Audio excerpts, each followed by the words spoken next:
امام جعفر صادق علیہ السلام اس امت کے عظیم ہستی اور بے شمار علوم کے سمندر ہیں۔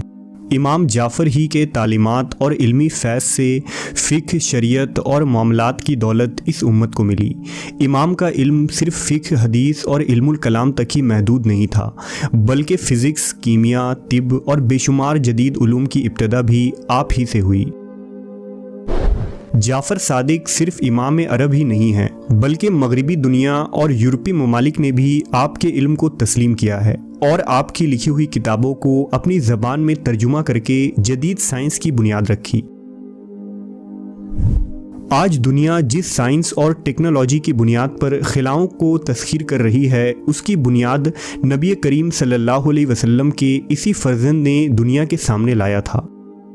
امام جعفر بن محمد ربیع الاول 80 ہجری میں مدینہ منورہ میں پیدا ہوئے۔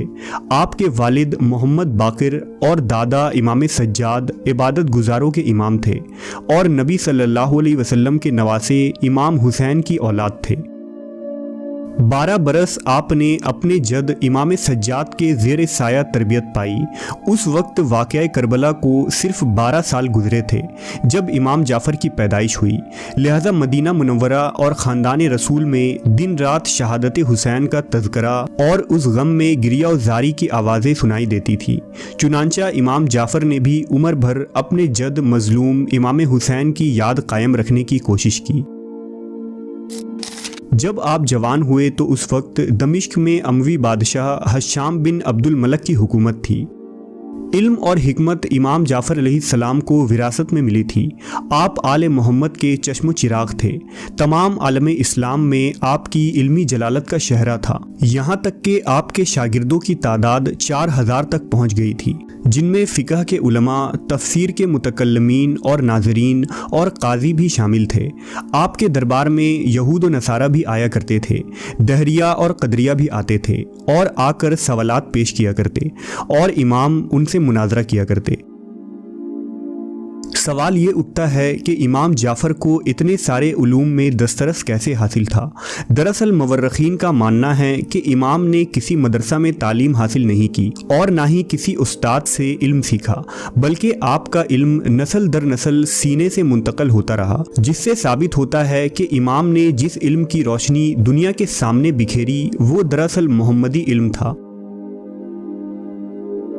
آپ کے دربار میں اسلامی علوم کے علاوہ ریاضی، فلکیات، فزکس اور کیمسٹری سمیت تمام جدید علوم کا ذکر ہوا کرتا۔ امام اس کائنات کی رازوں سے پردہ اٹھاتے اور لوگوں کو جہالت اور گمراہی کی ضلالت سے بچانے میں کوشاں رہتے۔ امام ابن حجر لکھتے ہیں کہ لوگوں نے امام جعفر سے بہت سے علوم سیکھے ہیں۔ یہ علوم مدینہ آنے والے زائرین اور حجاج کے ذریعہ ساری دنیا میں پھیل گئی اور ساری دنیا میں جعفر صادق کے علم کا ڈنکا بجنے لگا۔ مشہور عالم دین میر علی ہندی لکھتے ہیں کہ اس زمانے میں علم کی جستجو کا شوق لوگوں میں تیزی سے ہو رہا تھا۔ فلسفیانہ گفتگو ہر جگہ رائج ہو چکی تھی۔ قابل ذکر بات ہے کہ اس علمی تحریک کا امام جس کے ہاتھوں میں تمام علم کی چابیاں تھیں وہ مدینہ میں تھا۔ وہ امام علی کا پوتا تھا جس کا نام جعفر صادق تھا۔ وہ اس دور کا مفکر اور محقق تھا اور ہر علوم پر مہارت رکھتا تھا۔ اہل سنت کے 2 بڑے امام ابو حنیفہ اور امام مالک نے کئی سال امام جعفر کی خدمت میں گزاری اور آپ سے علم حاصل کیا، جس سے فقہ کی 2 بڑی مکتب کی بنیاد پڑی۔ اس ترقی یافتہ دنیا میں ہوا میں اڑتے جہاز، خلا میں منڈلاتے سفینوں سے لے کر سمندر میں تیرتی کشتیاں، جگمگاتے شہر کی روشنیاں، مشینیں اور دوائیاں، غرض ہر چیز علم کیمیا کی دین ہے، اور اس علم کیمیا کی بنیاد امام جعفر علیہ السلام کے شاگرد خاص جابر بن حیان طرطوسی نے رکھی تھی، جنہیں فادر آف کیمسٹری کے لقب سے نوازا جاتا ہے۔ جابر بن حیان نے قریب 500 کتابیں صرف علم کیمیا پر لکھیں، جنہیں آج بھی یورپ کے یونیورسٹیوں میں پڑھایا جاتا ہے۔ اسی طرح مشہور ہے کہ برطانیہ کا سائنسداں جوزف پریسٹلی نے سب سے پہلے آکسیجن کا انکشاف کیا تھا، جبکہ اس سے 1000 سال پہلے اس حقیقت سے سب سے پہلے امام جعفر نے پردہ اٹھایا اور بتایا تھا کہ ہوا عنصر بسیط نہیں بلکہ مختلف عناصر کا مرکب ہے، جس میں سے بعض اجزاء ہر زندہ موجود کے سانس لینے میں مدد کرتی ہے۔ انعکاس نور یعنی ریفلیکشن آف لائٹ کے متعلق بھی سب سے پہلے امام جعفر نے فلسفہ پیش کیا تھا۔ ریفلیکشن آف لائٹ کے متعلق امام کے نظریات کتابوں میں موجود ہیں۔ بعد میں صلیبی جنگوں کے دوران یہ نظریہ یورپ پہنچا اور 11ویں صدی میں روجر بیکن نے اس پر بہت تحقیق کی اور ٹیلیسکوپ کی ایجاد کر ڈالی۔ امام نے حشام الخزاف سے مناظرے کے دوران یہ فرمایا تھا کہ زمین گول ہے جو اپنے گرد چکر لگاتی ہے اور دن و رات اس حرکت کے سبب ہوتا ہے، نہ کہ سورج کے۔ ابن ماسویہ، ابو الحقان اور بہت سارے مشہور طبیب نے امام سے علم حاصل کر کے طب پر انسائکلوپیڈیا تیار کیا۔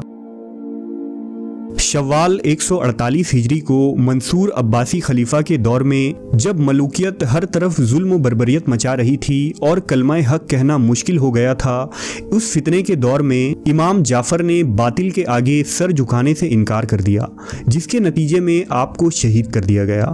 آج آپ کی قبر مبارک البقیع قبرستان میں سیدہ فاطمہ اور امام حسن زین العابدین اور امام باقر کے پہلو میں واقع ہے۔ اسٹارسبرگ یونیورسٹی میں 25 مغربی محققین نے امام جعفر علیہ السلام کی علمی و سائنسی خدمات پر ایک مکالمہ مرتب کیا جو سپر مین ان اسلام کے عنوان کے تحت شائع ہوا۔ اس مکالمہ میں ان دریافتوں کا احاطہ کیا گیا ہے جن کی بنیاد امام کے ارشادات اور اقوال سے ملے۔